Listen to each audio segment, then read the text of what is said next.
Degeneratif, kristal asam urat, bisa juga karena autoimun. Hmm. Gitu. Atau yang satu lagi jangan lupa cedera fisik.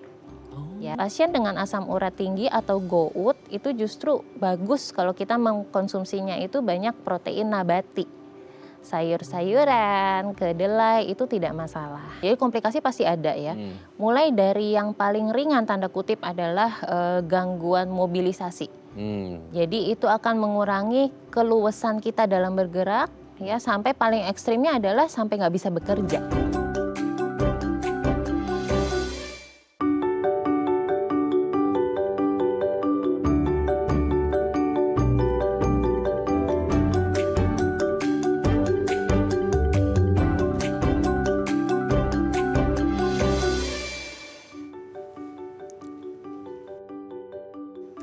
Halo pemirsa, apa kabar Anda hari ini? Senang sekali saya Raden Matias dapat kembali menemani Anda dalam sebuah program talk show inspiratif. Ini dia Bincang Sehati.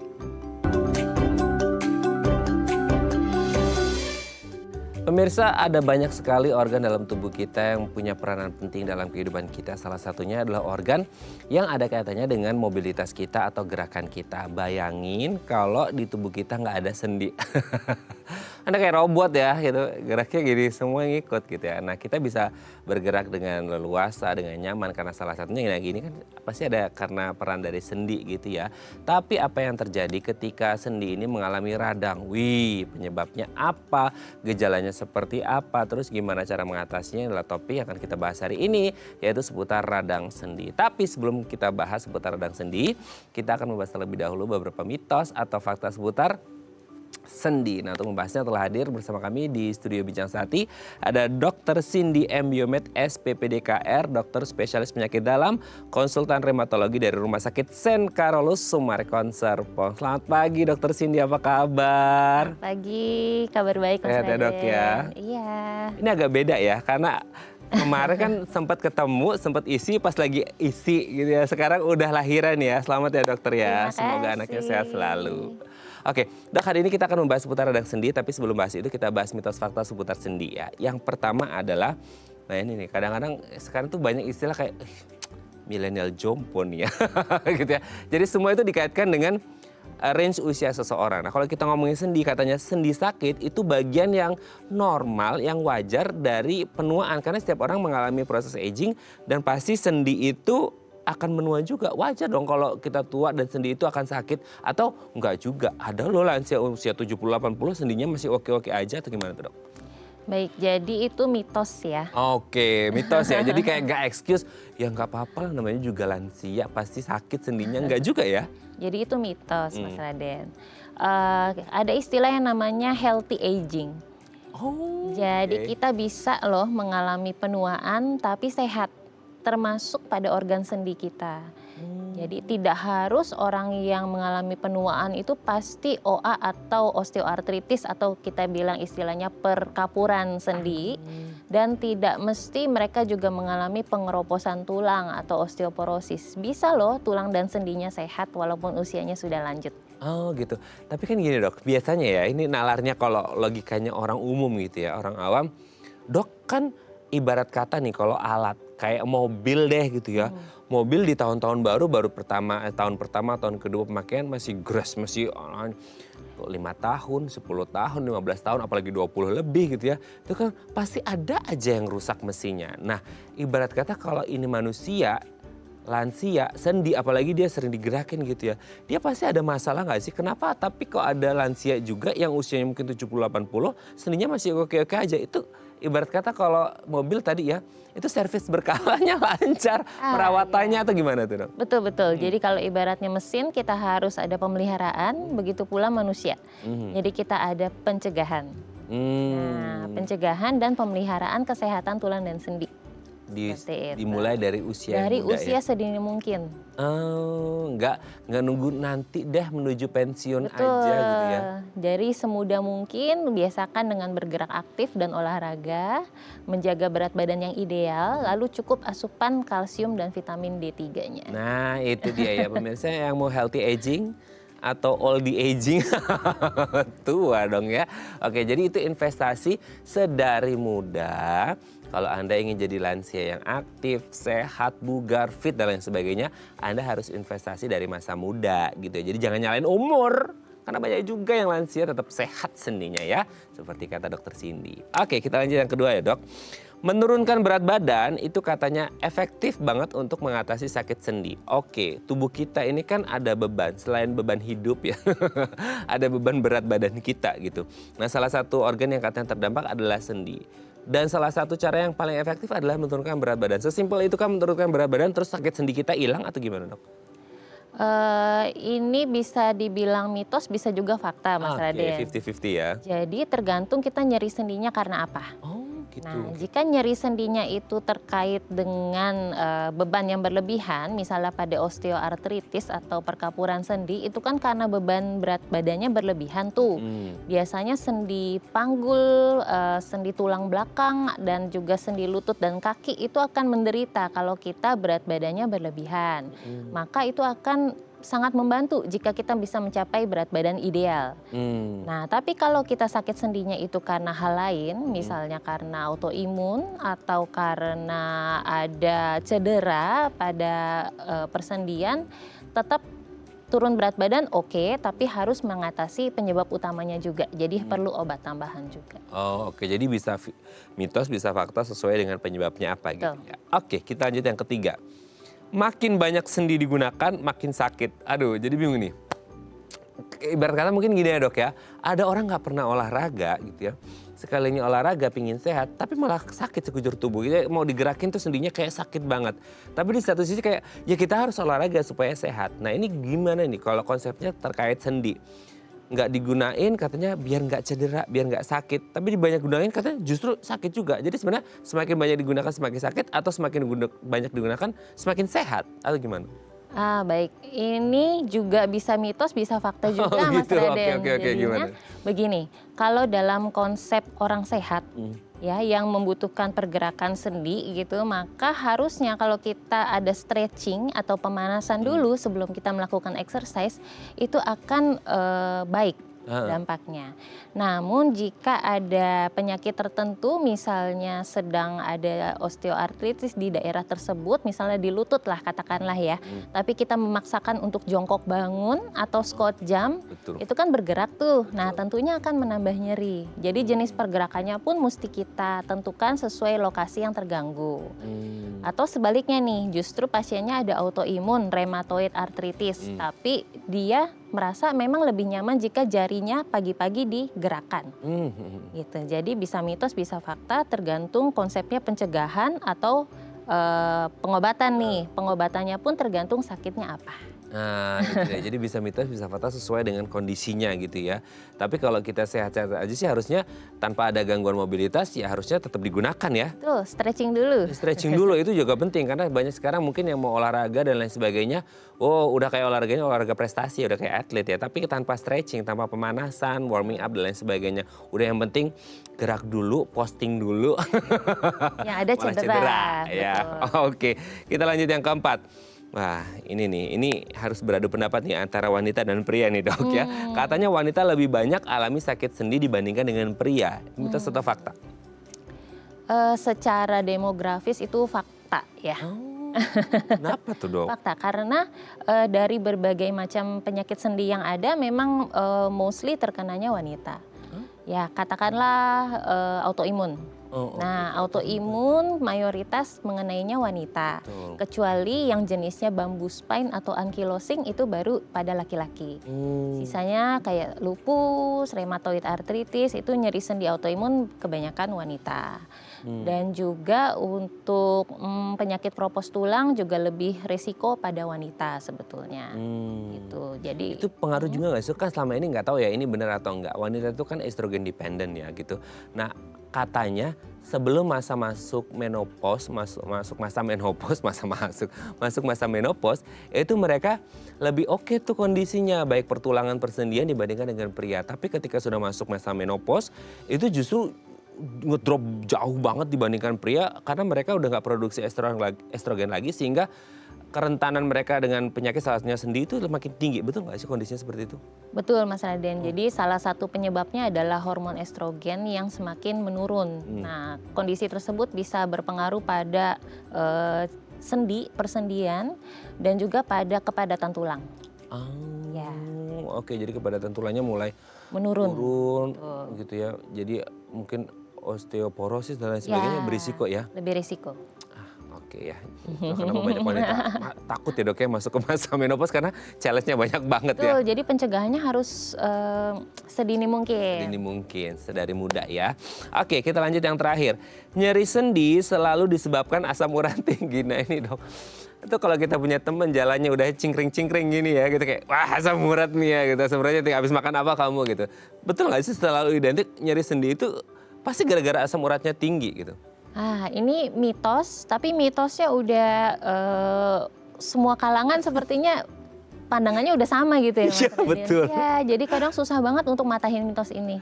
Iya, karena kayak udah template banget loh dok, bener kayak udah jinjit kayak nyeri, udah asam urat. Itu kayak judgement orang pertama kalau ada orang njat-njit sendinya udah pasti ini asam urat. Betul nggak sih? Nggak ya? Nah, jadi karena itu mitos ya, karena penyakit radang sendi itu luas banget gitu. Seperti yang tadi saya udah sebutkan ya, bisa autoimun, bisa perkapuran atau osteoartritis, bisa juga memang cedera aja dia habis olahraga mungkin keseleo tanda kutip itu kan cedera tuh, bukan berarti asam uratnya tinggi.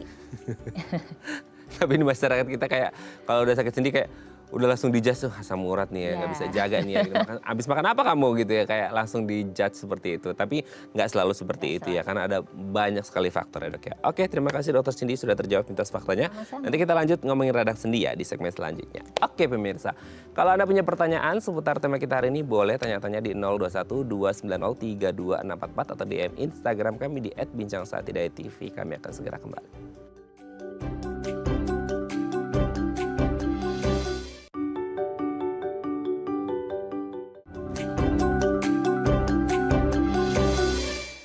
Baik, Anda masih bersama kami di Bincang Sehati dan kita masih membahas tema kita hari ini seputar radang sendi. Kalau Anda punya pertanyaan seputar tema kita hari ini, boleh tanya-tanya di 021 290 32644 atau di Instagram kami di @bincangsaatidayatv.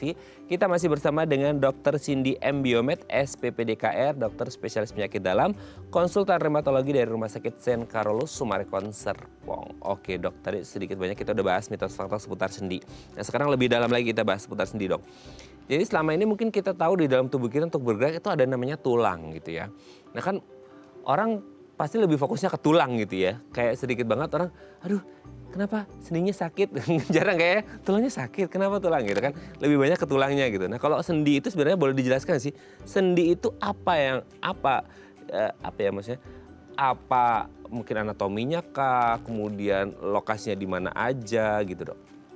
Baik, jadi memang di bidang saya yang reumatologi ini kan mencakup keluhan sekitar otot, tulang, dan persendian. Oke. Nah, tidak jarang memang pasien datang sulit membedakan keluhannya tuh di mana gitu.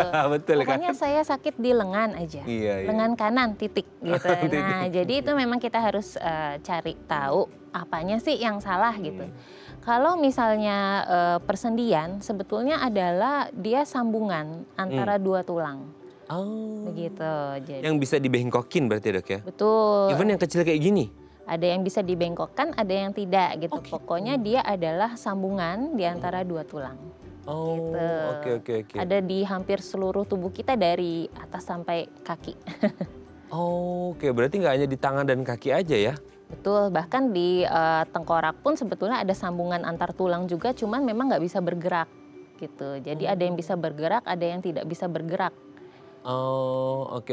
Jadi intinya dia sambungan antara dua tulang dan posisinya bisa aja dia fleksibel, ada mobile bergerak, Betul. ada juga yang statis ya, Statis. tidak bergerak. Emang Betul. hanya fungsinya nyambungin aja gitu ya. Ya, ada juga yang geraknya terbatas, bisa bergerak tapi terbatas. Misalnya dalam kondisi hamil, panggul kita bisa mengembang, lalu setelah melahirkan dia akan susut lagi. Atau kegiatan bernafas, kita iganya kan bisa mengembang saat kita tarik nafas, lalu menyusut lagi ketika kita buang nafas. Nah itu termasuk pergerakan sendi pada tulang dada yang terbatas. Oh, oke. Berarti kalau di total pernah nggak sih dok ada yang itu nanya ya dok ya? Iseng hitungin gitu ya Iya Mas ngisi Radit kayak ya. ada berapa banyak sendi di tubuh kita? Pernah nggak sih dipelajari di kedokteran gitu ada berapa banyak di tubuh kita Nah, range-nya? jadi manusia itu sangat-sangat diversity-nya sangat luas.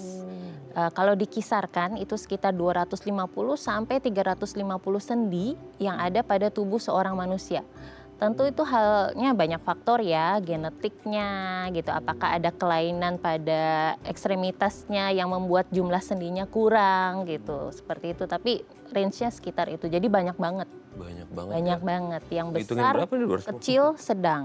Oke, besar kecil sedang. Oke, tapi sebenarnya fungsinya ini hanya dari 200 sampai 350 tadi itu murni hanya untuk sambungan aja atau bisa beda kayak tadi kan dokter barusan menyebut ada yang kecil, sedang dan besar. Itu fungsinya sama aja untuk benar-benar cuma nyambungin antar tulang atau bisa jadi ada fungsi lain dari sekadar nyambungin dua tulang gitu, Dok. Nah, jadi persendian itu memang dia persambungan antara dua tulang. Nah, fungsinya itu kan menjaga agar kita mempunyai kerangka nih. Manusia jadi mempunyai bentuk yang jelas, yang kokoh, bisa berdiri, bisa bergerak, dan juga organ dalamnya terlindungi karena tulangnya direkatkan oleh sendi yang baik. Gitu. Nah, sendi itu ada yang nggak bisa bergerak, itu fungsinya rangka. Jadi dia melindungi. Ada juga yang bisa bergerak tentu untuk membantu aktivitas kita sehari-hari. Menulis, bekerja, berjalan, seperti itu. Oke, Dok, sebelum kita lanjut, ini ada penelpon.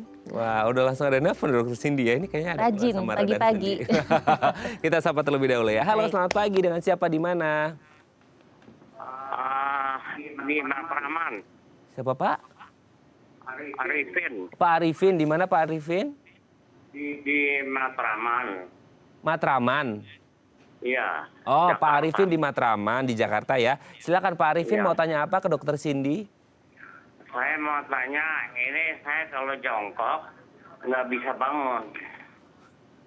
Terus kalau jalan kejauhan, kaki dengkulnya pada sakit.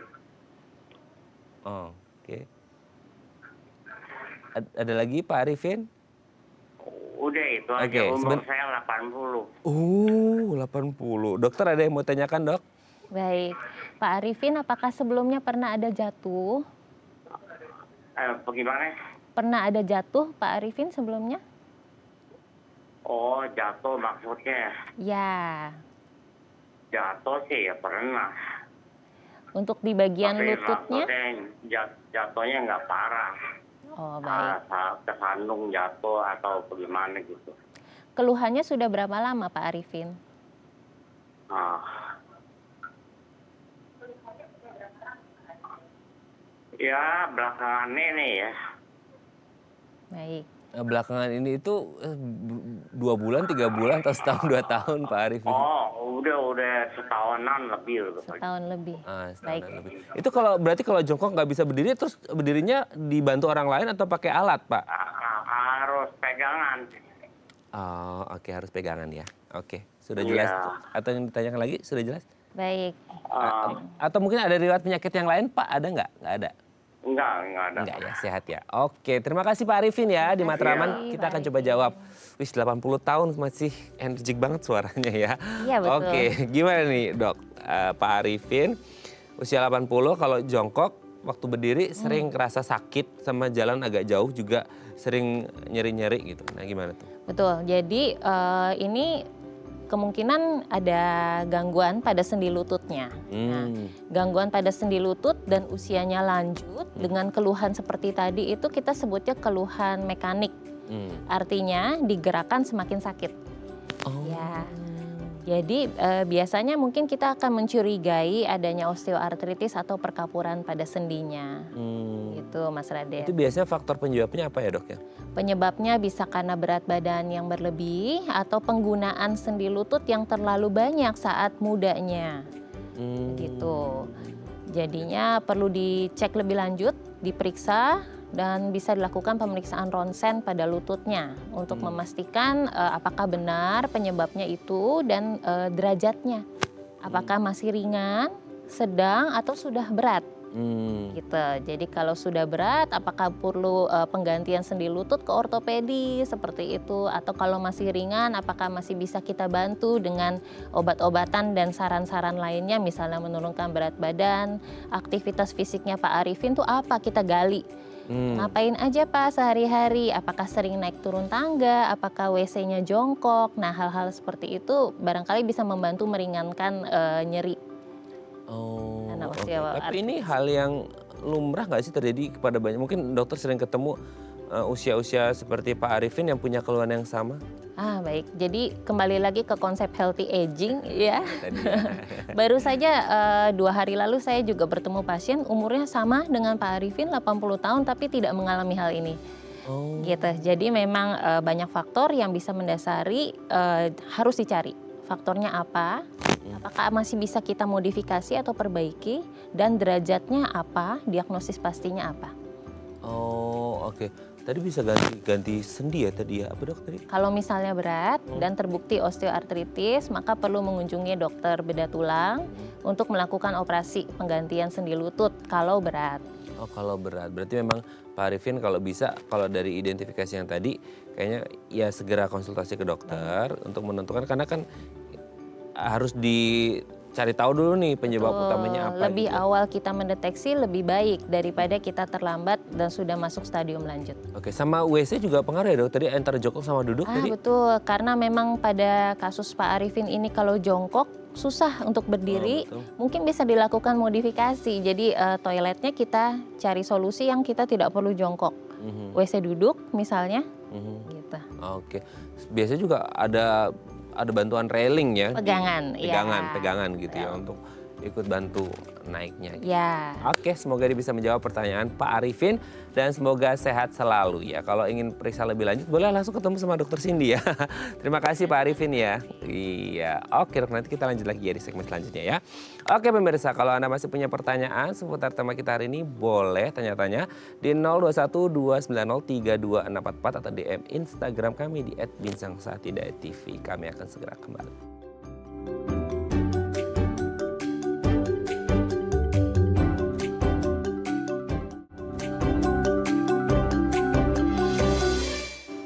Baik, Anda masih bersama kami di Bincang Sati dan kita masih membahas tema kita hari ini seputar radang sendi. Kalau Anda punya pertanyaan seputar tema kita hari ini boleh tanya-tanya di 0212903244 atau DM Instagram kami di @bincangsahati.tv. Kita masih bersama dengan Dr. Cindy M. Biomed, SPPDKR, dokter spesialis penyakit dalam, konsultan reumatologi dari Rumah Sakit St. Carolus Summarecon Serpong. Oke dok. Tadi kita udah bahas seputar persendian. Nah sebenarnya kalau kita ngomongin prevalensi dari si radang penyakit sendi secara umum dulu gitu ya, itu faktor-faktornya kan pasti banyak banget. Tapi dokter bisa kasih beberapa faktor yang selama ini kayaknya dominan paling banyak itu terjadi karena apa? Selain mungkin karena aging ya. Kalau aging kan sesuatu yang kayak ya itu proses degenerasi tubuh kan seperti itu. Ini biasanya faktor-faktor apa aja dok yang menyebabkan sendi secara umum biasanya terganggu gitu? Oh baik, jadi radang sendi itu kita bagi menjadi beberapa kelompok besar penyebabnya ya. Jadinya penyebabnya bisa karena itu degeneratif ya. Kalau usia degeneratif contohnya osteoartritis atau perkapuran sendi. Bisa juga disebabkan oleh penumpukan kristal asam urat. Ya, jadi itu golongan lainnya tuh ya gitu. Degeneratif, kristal asam urat, bisa juga karena autoimun. Gitu. Atau yang satu lagi jangan lupa cedera fisik. Ya, karena kegiatan yang bersifat olahraga atau mungkin lagi berjalan terus tiba-tiba ada accident. Seperti itu, cedera. Jadi kita golongkan jadi 4 itu faktor resikonya. 4 faktor risikonya ya, oke. Nah dari keempat faktor risiko itu kalau selama dokter praktek gitu ya dari personal dokter itu paling banyak apa sih dok? Paling banyak yang degeneratif. Degeneratif. Berarti jaga investasi sedari muda itu pengaruh banget ya, sepengaruh itu ya? Ya betul. Jadi semakin ke sini saya lihat ada perkembangan tren gaya hidup sehat yang terjadi di masyarakat kita. Oh gitu. Jadi makin banyak yang aware tentang makanan sehat, tentang olahraga, tentang kadar vitamin dalam tubuh mereka, dan itu hal yang baik ya. Mungkin kita lihat di 20 tahun mendatang semoga penyakit degeneratifnya semakin berkurang dibanding sekarang. Saya kayak ketampar deh dok. Berarti semakin banyak yang aware ya. Makin aware, makin gaya hidupnya makin baik. Oke, keren banget. Nah, kalau dari 4 tadi, kalau ngomongin gejalanya bisa jadi beda sama atau gimana dok? 4 tadi beda, sangat berbeda Mas Raden. Jadi kalau yang degeneratif cirinya yang seperti Pak Arifin tadi. Semakin digerakkan dia semakin sakit. Lebih lega kalau kita istirahat.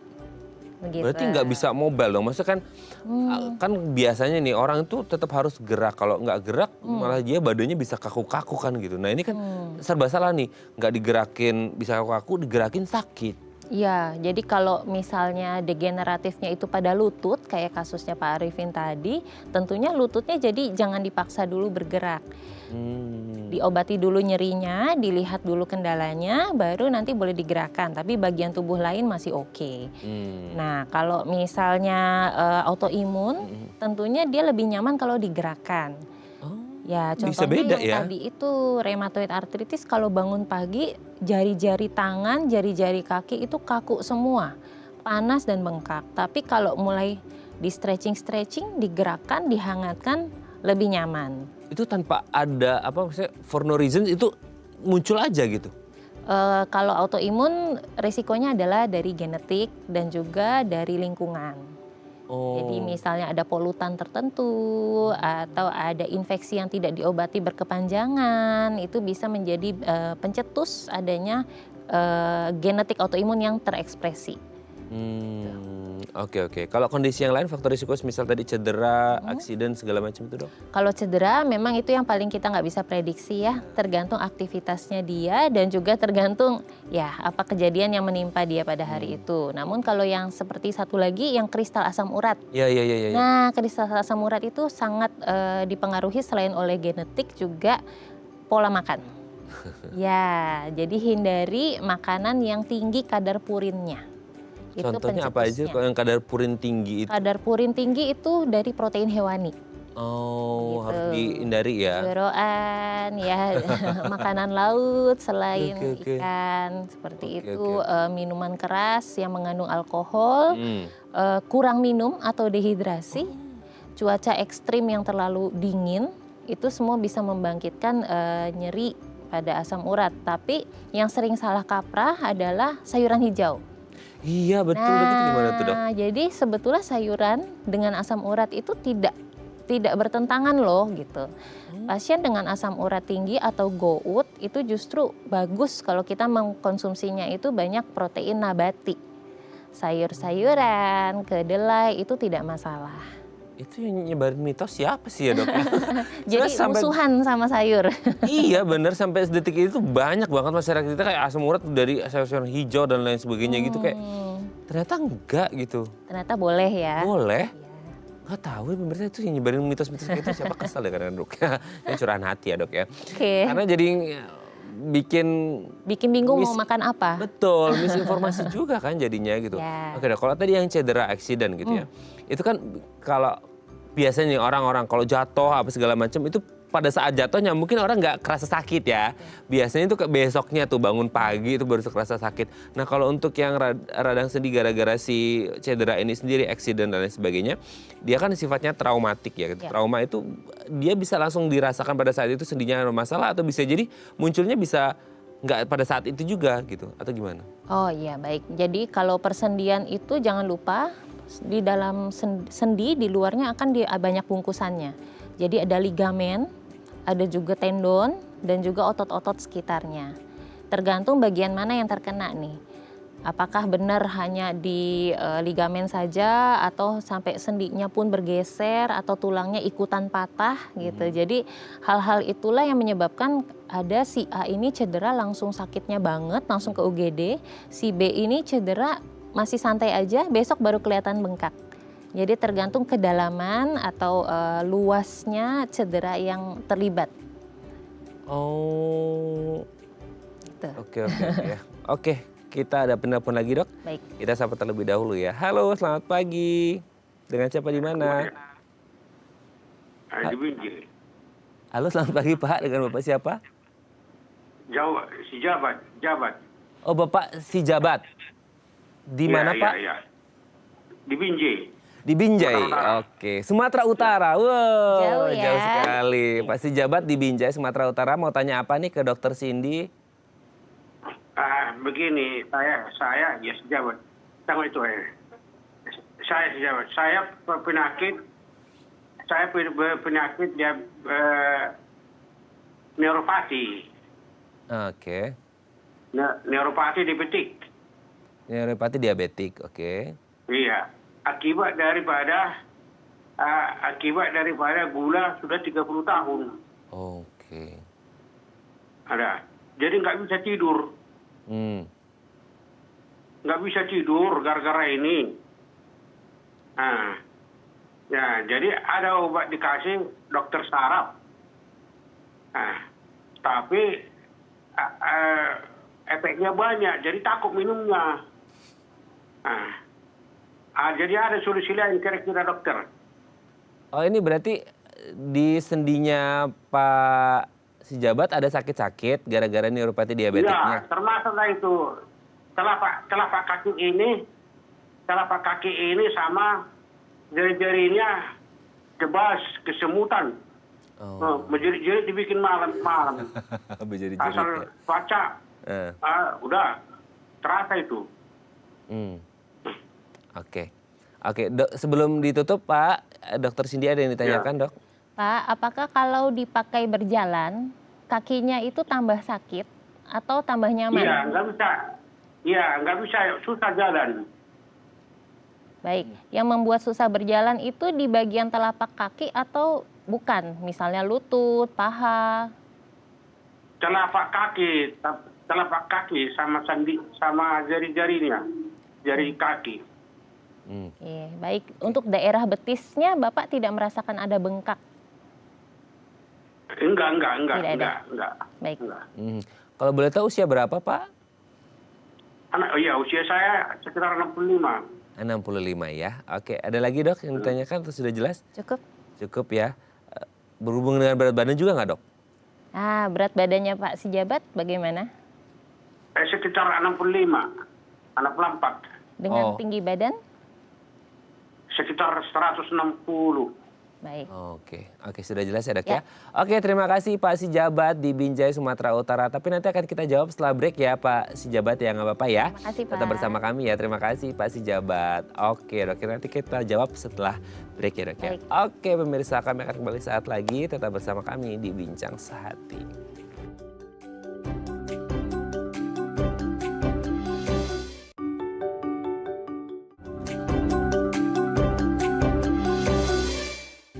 Baik, Anda masih bersama kami di Bincang Sehati dan kita masih membahas tema kita hari ini seputar radang sendi. Kalau Anda punya pertanyaan seputar tema kita hari ini boleh tanya-tanya di 021 290 32644 atau DM Instagram kami di @bincangsehati.tv. Kita masih bersama dengan Dr. Cindy M. Biomed, SPPDKR, dokter spesialis penyakit dalam, konsultan reumatologi dari Rumah Sakit Sen Carolus Sumarekon Serpong. Oke Dok, sebelum kita lanjut kita jawab dulu pertanyaan Pak si Jabat di Binjai, Sumatera Utara ya. Oke, gimana tuh Dok?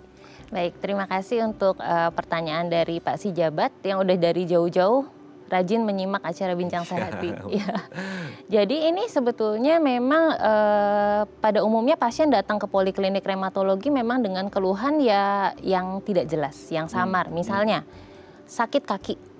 Nah, udah ambil umumnya aja sakit kaki. Sakit gitu kaki. Ya? Oke. Nah, memang dari sakit kaki itu kita harus tahu tuh sakitnya apa sih? Apa sakitnya di tulangnya, apa di sendinya, ototnya, atau di persyarafannya. Nah, kalau dari Pak si Jabat bercerita tadi, dia sudah mendapatkan diagnosis yang spesifik tuh, neuropati diabetik. Artinya kelainannya adalah pada persyarafan dan disebabkan karena kendali glukosa atau gula darah yang tidak optimal. begitu. Nah, itu memang berobatnya di dokter saraf begitu. Dan memang kondisi itu setahu saya tidak mudah dihilangkan. Jadi harus dikendalikan dulu gula darahnya dengan bantuan obat-obat peringan rasa nyeri neuropatinya. Nah, kalau dalam topik kita hari ini yaitu radang sendi yang barangkali bisa aja menyertai keluhannya si Pak Sijabat adalah artropati diabetik. Apa sih artropati diabetik itu? Adalah kelemahan atau gangguan pada persendian, biasanya memang di kaki, pada pasien yang sudah menderita diabetes yang sudah lama. Ya 30 tahun tadi kan. Ya, jadi nanti bentuk-bentuk atau susunan persendian kakinya pun bisa berubah yang menyebabkan berjalannya itu jadi tidak stabil atau malah nyerinya tuh kayak pegel terus-menerus.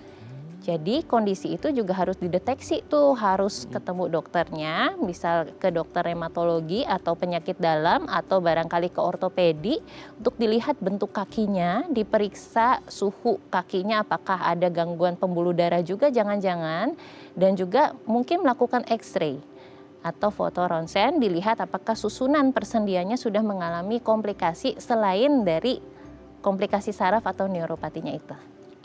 Begitu. Berarti sebenarnya mengontrol gula darah menjadi salah satu solusinya. Syarat wajib. Ya, itu syarat wajib. Tanpa Wajib. penyerta non diabetiknya pun itu sudah wajib banget ya. Betul. Apalagi ini ngomongin Dengan neuropatinya. neuropati. Jadi itu harus tercapai dulu, baru nanti keluhan-keluhannya bisa berangsur-angsur hilang dengan dibantu oleh obat-obat dari dokter saraf. Itu termasuk tadi nggak sih dok, yang jari-jarinya kan sakit tuh untuk Betul. gerakin juga itu ada efek dari sendinya nggak sih? Ya, jadi kalau misalnya persyarafan itu memang bisa sampai ujung, Mas Raden. Dari ujung jari-jari kaki bisa sampai ke semuanya tuh, naik ke telapak kaki, rasanya seperti kesemutan, panas, kebas gitu. Tapi untuk persendiannya sendiri harus kita periksa. Bentuknya kita pegang juga, raba suhunya ada panas, ada radang atau tidak, sama foto X-ray. Oke ya, semoga ini bisa menjawab pertanyaan Pak Sijabat di Binjai, Sumatera Utara. Mungkin harus konsultasi ke beberapa dokter spesialis ya. Ini mungkin bisa jadi penyakit dalam juga, saraf juga, dan ke dokter juga ya, kalau reumatologi ada. juga ya. Oke, jadi dapat banyak opsi karena ini lintas spesialis ya, karena lintas Ya, ini case-nya karena banyak beberapa. organ yang terlibat yang harus Betul. kita cari.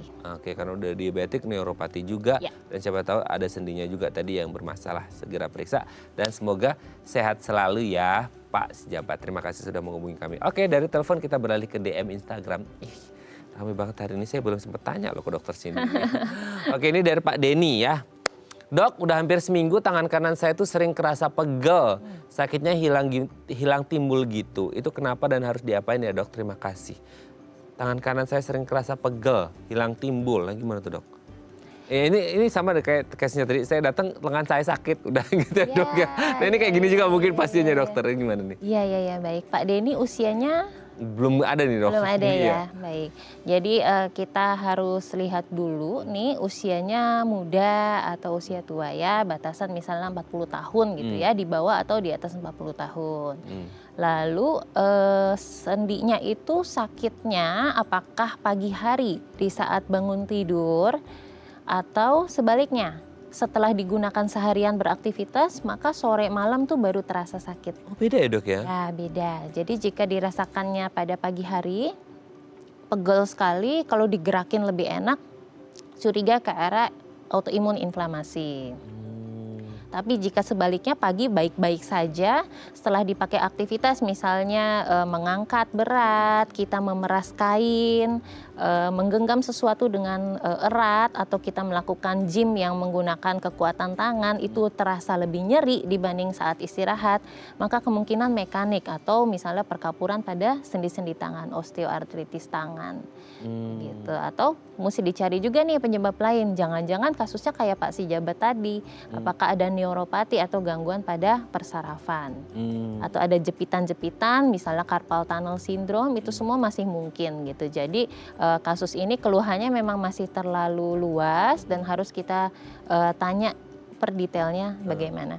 Tapi dia sifatnya hilang timbul nggak sih dok? Karena ini hilang timbul tuh. Itu kalau ada masalah di sendi dia sifatnya hilang timbul atau menetap? Baik, jika ada masalah di sendi, jika masalahnya autoimun, dia hilang timbulnya juga ada. Jadi mostly di subuh sampai pagi hari, dia akan berangsur-angsur menghilang di siang sore hari. Nah, sebaliknya kalau karena osteoartritis, dia pagi baik-baik aja, artinya itu kan hilang ya. Nah, timbulnya itu setelah dipakai bekerja. Begitu. Atau kalau misalnya masalah penjepitan saraf, biasanya sih lebih konstan. Terus menerus sakit seperti yang tadi Pak Sejabat sampaikan ya, terus menerus tidur aja sampai nggak bisa gitu. Oh, oke, oke. Semoga dia bisa menjawab pertanyaannya Pak Denny ya. Semoga Makasih, sehat Pak selalu ya Denny. Pak ya. Langsung konsultasi ke dokter Cindy aja ya. Jadi tahunya kita nggak tahu soalnya berat badannya, usia dan lain sebagainya ya. Semoga sehat selalu ya Pak ya. Oke Dok, nanti kita lanjut lagi ya di segmen terakhir. Tuh udah mau segmen terakhir saya belum tanya ya Dok ya. Ini pemirsa yang tanya semua. Jadi mungkin banyak manfaat juga kita tebarkan kepada pemirsa. Oke pemirsa, kami akan kembali saat lagi, tetap bersama kami di Bincang Sehati.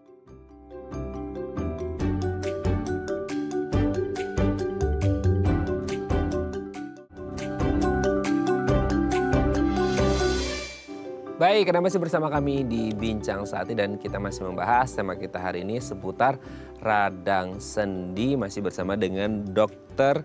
Cindy M. Biomed, SPPDKR, dokter spesialis penyakit dalam, konsultan reumatologi dari Rumah Sakit Sen Carolus Marekon Serpong. Untuk Anda yang sudah telepon, mohon maaf ya, ini waktu kita terbatas banget. Mungkin Anda bisa tulis, nanti kita bahas lagi ya sama Dr. Cindy di next time ya Dok ya. Oke Dok, tapi kalau ngomongin gini, sendi itu kan jodohnya sama tulang biasanya gitu. Nah kalau kita ngomongin tulang itu selama ini kalau ada masalah sama tulang salah satunya itu kayak kekurangan kalsium gitu ya. Nah sebenarnya kalau ada masalah sama sendi itu bisa juga hubungan sama kalsium atau bisa jadi enggak atau ada hal-hal yang lain yang kekurangan di si sendinya gitu Dok. Oke, baik.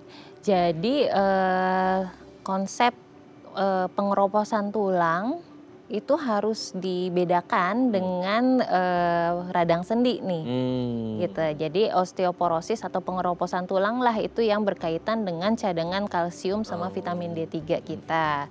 Nah, jika terjadi osteoporosis karena kekurangan kalsium, vitamin D3 seperti itu sebetulnya tidak menimbulkan nyeri. Jadi dia tuh nggak bergejala. Kita hanya bisa tahu kalau kita melakukan screening, yaitu pemeriksaan kepadatan tulang atau bone mass densitometry. Begitu. Nah, sedangkan dia nggak akan nyeri kecuali kalau sudah patah karena jatuh ya, jadi keropos jatuh dikit aja dari bangku misalnya patah, itu baru nyeri. Nah, kalau radang sendi itu dia nggak terkait tuh dengan pengeroposan tulang, itu suatu hal yang berbeda. Beda ya, oke. Selama ini kan mungkin orang, aduh sakit nih, mungkin apa ya nggak tahu sendi nggak tahu Suplemen tulang. apa yang diperlukan begitu ya. Gitu. Iya. Oh minum susu berkalsium tinggi Iya. gitu ya. Orang kan langsung gitu ya, tanpa periksa ke dokter dulu gitu ya. Nah kalau akhirnya radang sendi ini terbiarkan atau tidak tertangani, kan banyak mungkin yang ya pengetahuan atau sosialisasi tentang radang sendi kurang. Ada nggak sih kayak komplikasi jangka panjangnya ketika ini benar-benar tidak tertangani dengan baik? Jadi range komplikasinya itu, jadi komplikasi pasti ada ya. Mulai dari yang paling ringan tanda kutip adalah gangguan mobilisasi. Jadi itu akan mengurangi keluasan kita dalam bergerak ya, sampai paling ekstrimnya adalah sampai nggak bisa bekerja. Contohnya kalau kita ada kaku karena radang sendi di lutut, tentunya jadi susah berjalan. Akibatnya misalnya dia adalah orang yang harus bekerja dengan kaki gitu, maka dia akan tidak bisa bekerja. Betul. Gitu. Dan yang sampai ekstrimnya adalah gangguan yang mengancam nyawa. Aduh. Jadi misalnya radang sendinya terkait autoimun, katakanlah lupus. Lupus itu kan mengenai bukan cuma sendi. Gitu. Jadi kalau persendiannya diabaikan saja, ternyata ada organ lain yang terlibat, misalnya organ darahnya terganggu, ginjal, dan juga sistem saraf pusatnya terganggu karena lupus, maka itu tentunya bisa menyebabkan kematian. Kalau kita tidak mendeteksi secara dini. Jadi range-nya luas tuh komplikasinya. Dok, kan sering juga ya, orang tuh kalau sakit di tangan atau sendinya itu biasanya tuh dipijit-pijit, diurut-urut sendiri dok. Itu gimana sih dok? Itu bisa membuat perbaikan atau perburukan malahan menuju komplikasi yang lain, gimana tuh dok? Baik, jika mengalami radang sendi atau rasa yang tidak jelas deh, rasa nggak nyaman, bengkak-bengkak di sendi, itu tidak dianjurkan untuk melakukan pengurutan atau tindakan-tindakan yang memanipulasi area sekitar sendi itu tanpa pengawasan dokter. Karena dikhawatirkan jika ada radang atau ada pergeseran sendi dan kita melakukan pengurutan, maka akan memperburuk hal itu. Termasuk ini nggak sih ngasih krim-krim yang agak ada panas itu kan kayak orang kayak painkillernya gitu. Nah, gimana tuh dok? Pengolesan untuk obat topikal atau krim itu oke, tidak masalah selama tidak dilakukan manipulasi atau pengurutan yang keras dan boleh dilakukan kompres untuk sementara pertolongan pertama sebelum menemui dokter.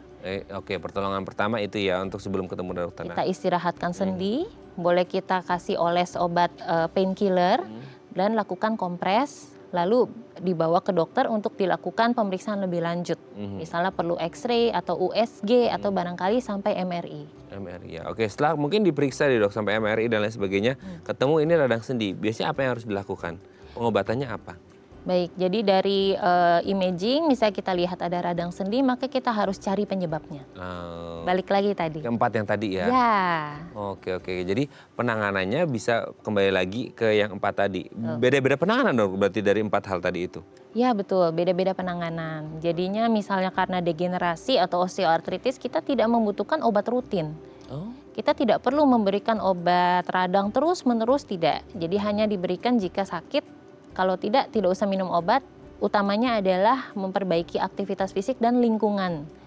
Berat badan dan juga menjaga agar tidak ada cedera baru pada pasien. Kalau yang autoimun kan sesuatu yang dari autoimunnya sendiri kan, sorry ya maksudnya, itu kan sesuatu yang tidak bisa sembuh seumur hidup. Berarti itu hanya sifatnya untuk mengontrol atau gimana? Ya betul, kalau ada autoimun dicari jenis autoimunnya apa gitu, karena obatnya berbeda-beda.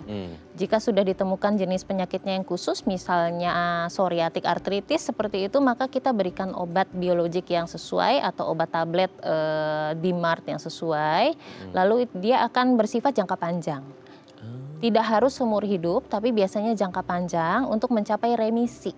Remisi itu terkendali seperti yang Mas Raden bilang. Jadi tetap bisa terkendali dan bisa hidup dengan baik tanpa menimbulkan kecacatan atau kematian. Nah itu. Oke, kalau asam urat bisa dihindari faktor pencetusnya ya. Nah kalau cedera dok? Dan asam urat, saya tambahkan Mas Raden, jadi selain kita menghindari pencetusnya, kita tetap harus mengontrol kadar asam uratnya. Jadi jangan cuma diminum obatnya kalau lagi makan kepiting aja atau protein-protein hewani. Jadi kita bisa minum obat asam uratnya itu continue. Continue ya. Tuh. Kalau yang satu lagi cedera. Oh ya, cedera. Ini berarti harus pengobatan rutin ya untuk cederanya apa ya, apakah pada otot, ligamen, apakah pada persendian atau pada tulang begitu, dan itu harus ditemukan penyebabnya, diobati sampai tuntas, mencegah aktivitas yang sama seperti yang mencetuskan hal itu. Oke, jadi menghindari faktor-faktor risikonya. Oke, terima kasih Dokter Cindy. Sebenarnya banyak mau kita bahas, tapi waktu juga membatasi kita. Next time kita harus ngobrol lagi ya. Sehat terus, dokter. Salam untuk keluarga di rumah dan si dedek bayi. Terima dan juga kasih. teman-teman di Carolus Mari Konserpon. Selamat pagi, Dok. Selamat pagi. Oke, pemirsa, itu tadi perbincangan kita dengan Dokter Cindy. Semoga bermanfaat ya. Dan jangan lupa untuk terus menyaksikan konten-konten inspiratif kami di platform The iPlus. Saya Raden Matlia Samit. Sampai jumpa dan selamat kembali beraktivitas di hari Senin yang indah ini. Ingat, jaga kesehatan sendi Anda supaya nggak sakit. Sampai jumpa.